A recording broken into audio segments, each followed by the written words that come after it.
Airport மூர்த்தி இவர் புரட்சி தமிழகம் அப்படிங்கிற கட்சியுடைய தலைவர். இவரை விசிகாவுடைய நிர்வாகிகள் வந்து டிஜிபி வளாகத்துக்குள்ள வெளியே வந்து தாக்கியிருக்கிறாங்க. அதுவும் செருப்பெல்லாம் எடுத்து அடிச்சிருக்காங்க. இப்போ அந்த வீடியோ அப்படிங்கிறது ரொம்ப வைரலாக ட்ரெண்டிங்காக போயிட்டுருக்கு. இந்த பிரச்சனை அப்படிங்கிறது ரொம்ப பெருசாகவே ஸ்டார்ட் ஆகிருக்குங்க. இது ஒரு பக்கம் நம்ம ஏர்போர்ட் மூர்த்தி விசஸ் திருமாவளவன் அப்படிங்கிற ஒரு சண்டை நம்ம பார்த்தாலுமே, இது வந்து விசிகே விசஸ் பாமக, பாமக விசஸ் டிஎம்கே இப்படி ஒரு சண்டை அப்படின்னு கூட சொல்லலாம். சரி, என்ன நடந்தது? ரொம்ப வருஷமாகவே, அதாவது இன்றைக்கி நேற்று இல்லைங்க, யார் இந்த ஏர்போர்ட் மூர்த்தி அப்படின்னு நீங்கள் பார்த்தீங்கன்னா, ஒரு 2000க்கு முன்னாடி காலகட்டத்திலேருந்தே பார்த்தோம்னா திருமாவளவன் அவர்கள் கூட ட்ராவல் பண்ண ஒரு தலைவர். இவர் வந்து பறையர் சமூகத்தை சார்ந்தவர் அப்படின்னு வந்து இவரே வந்து பல இடங்களில் வந்து சொல்லிப்பார். திருமாவளவன் அவர்கள் கூட இருந்தார், கருத்து வேறுபாடு காரணமாக வெளியே வந்தாராம். அதுக்கப்புறம் வந்து இவர் பறையர் பேரவைன்னு ஒன்று ஸ்டார்ட் பண்ணார். அதுக்கப்புறமா தான் இந்த புரட்சி தமிழகம் அப்படின்னு வந்து கட்சியை வந்து ஸ்டார்ட் பண்ணார். நிறைய கன்ஃபியூஷன்ஸ் இருக்கும் நம்ம தமிழ்நாட்டில். நிறைய சின்ன சின்ன கட்சிகள், புதிய தமிழகம், புரட்சி தமிழகம், அப்புறம் புரட்சி பாரதம், இது மாதிரி வந்து நிறைய பேரில் நிறைய கட்சிகள் வந்து இருக்குது. ஸோ இவரோட கட்சி அப்படிங்கிறது இந்த புரட்சி தமிழகம் அப்படிங்கிறது. இவர் வந்து ஒரு இண்டிபெண்ட் கேண்டிடேட் தான். தென்காசியில் வந்து இண்டிபெண்ட்டாக வந்து லோக்சபா 2019 எலெக்ஷன்லலாம் வந்து கண்டெஸ்ட் பண்ணியிருக்காரு. பட் பெருசாக எதுவும் இதுவாகலை. அதுக்கப்புறம் பார்த்தோம்னா பாட்டாளி மக்கள் கட்சி கூட வந்து இப்போ பெரிய ஒரு நெருக்கத்தை வந்து காமிச்சிட்டு இருக்கிறாரு. அதுக்கு காரணம் இவருக்கு விசிக தலைவர், விடுதலை சிறுத்தைகளின் தலைவர் திருமாவளவன் அவர்கள் மேலே இருக்கிற ஒரு மிகப்பெரிய வெறுப்பு அப்படின்னே சொல்லலாம். அவர் கூட ஆரம்ப காலகட்டத்தில் ட்ராவல் பண்ணியிருப்பார். கூட நிறைய விஷயங்கள் வந்து இவருக்கு தெரியும். ஸோ ரொம்ப மோசமாக இப்போ ரீசெண்டாக கூட இவங்களுக்கு 2 பேருக்கும் அந்த மோதல் அப்படிங்கிறது வருங்கிறது தெரிஞ்சது தாங்க. ஏன்னா ரீசெண்டாக ஒரு கொஞ்சம் மாதங்கள் முன்னாடி கூட என்னென்னா, இந்த சிதம்பரத்தில் வந்து திருமாவளவன், நான் அங்கேயே மீட்டிங் போடுறேன், சிதம்பரம் தானே திருமாவளவன் தொகுதி, நான் என்ன பண்ணுறேன் பார், அப்படி ஒரு மாதிரி கடுமையாக பேசினார். அந்த மாதிரியான விஷயங்கள் கூட இவருக்கு வந்து ஒரு பெரிய ஒரு ட்ரிகர் பண்ணியிருக்கலாம். விசிகாவினர்களுக்கு வந்து என் தலைவனை வந்து எப்படி நீ அப்படி பேசலாம் அப்படிங்கிற மாதிரி. சரி, இப்போ நடந்த இந்த மேட்ரு என்ன அப்படின்னா, இப்போ பாட்டாளி மக்கள் கட்சிகளில் வந்து ஒரு பெரிய ஒரு பொசிஷனில் இருக்கார். எப்படின்னா, இந்த ஆர்எஸ்எஸ் கட்சி வந்து எப்படி ஒரு இயக்கமாக இருக்கிறாங்க, பிஜேபிக்கு வந்து சில இதெல்லாம் பண்ணுறாங்க, டெசிஷன்லாம் ஒரு கட்சியாக இயங்குது பிஜேபி.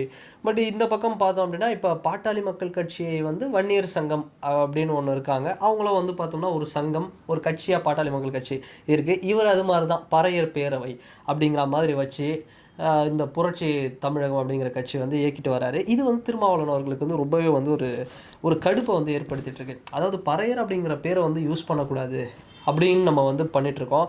இவர் நமக்கு அகெயின்ஸ்டாக பண்ணிகிட்ருக்கிறாரு. அதுவும் வந்து பாட்டாளி மக்கள் கட்சி கூட போய் சேர்ந்துட்டு பண்ணிகிட்ருக்கிறாரு. அப்படிங்கிறது இவருக்கு ஒரு 2 பேருக்குமே வந்து ஒரு கருத்து மோதல் அப்படிங்கிறது போயிட்டே இருக்குன்னு வச்சுக்கோங்களேன். அவரை அட்டாக் பண்ணுறது, அவரை அட்டாக் பண்ணுறது, ஆக்ஷன் ரியாக்ஷன், மீடியா 2 பேர் பேசுகிறத வந்து அப்படியே கட் பண்ணி போட்டுட்ருப்பாங்க அப்படின்னு. இப்போ சமீப காலமாக வந்து கொஞ்சம் ஒரு 4 வருஷமாகவே பார்த்தோம்னா ஒரு ரொம்பவே வந்து நெருக்கம் வந்து காட்டிட்டு வரார் பாட்டாளி மக்கள் கட்சியில் அப்படிங்கிறது தான் உண்மை. சரி, இதை தாண்டி இந்த மேட்ருக்கு என்னப்பா ஆச்சு அப்படின்னா, இவங்க என்ன சொல்கிறாங்க, விசிக நிர்வாகிகள், அவர் தகாத வார்த்தையில் எங்களை திட்டினாருங்க அப்படின்னு போய் கம்ப்ளைண்ட் கொடுத்துருக்காங்க ஏர்போர்ட் மூர்த்தி அவர் மேலே.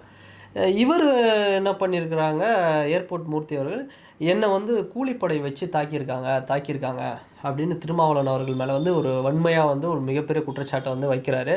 அதனால் இவர் என்ன பண்ணார்னா, ஒரு கத்தியெல்லாம் எடுத்து வந்து குத்த போனார் அப்படின்னு வந்து இதெல்லாம் காட்டுறாங்க. ஆனால் இவர்கிட்ட கேட்டால் ஏர்போர்ட் மூர்த்தி என்ன சொல்கிறார், இல்லை நான் என்கிட்ட கத்திலாம் இல்லைங்க, கத்தி இருந்தால் நான் வந்து வெட்டியிருப்பேன் அப்படிலாம் வந்து ஒரு பயங்கரமான ஒரு கமெண்ட்டெல்லாம் வந்து சொல்லிட்டு இருக்கிறாரு மீடியா முன்னாடி வந்து.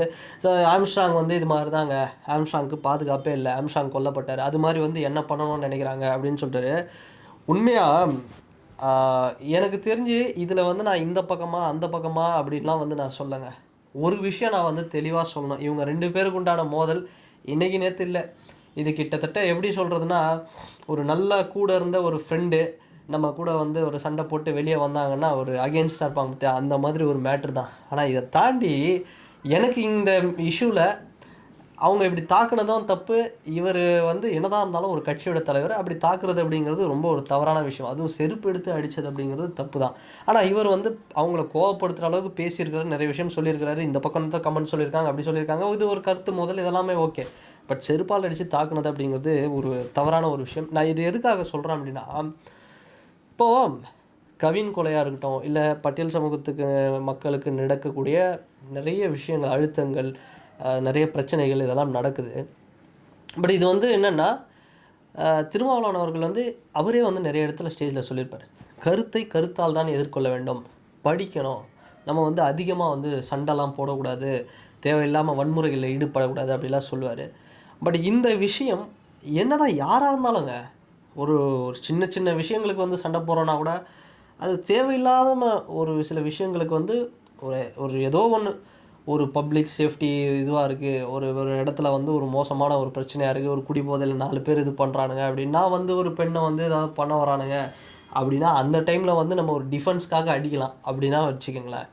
அது அப்படி ஒன்றும் தப்பு இல்லை. பட் இந்த இடத்துல கருத்து சொல்கிறவங்க மேலாம் வந்து ஒரு தாக்குதல் நடத்துறது இப்படிங்கிறது இது ஒரு ஆரோக்கியமான விஷயமே இல்லை. ஸோ அதுதான் நான் முன்னாடியே சொன்னேன், கவினோட தாக்குதலாக இருக்கட்டும். அப்போது இங்கே வந்து விசிகாவினர் இத்தனை பேர் வந்து அது ஒரு இடத்துல மெஜாரிட்டியாக இருக்காங்க அப்படின்ட்டு ஒரு ஒரு தலைவரை போட்டு அடிக்கிறோம், இந்த மாதிரி பண்ணுறீங்க.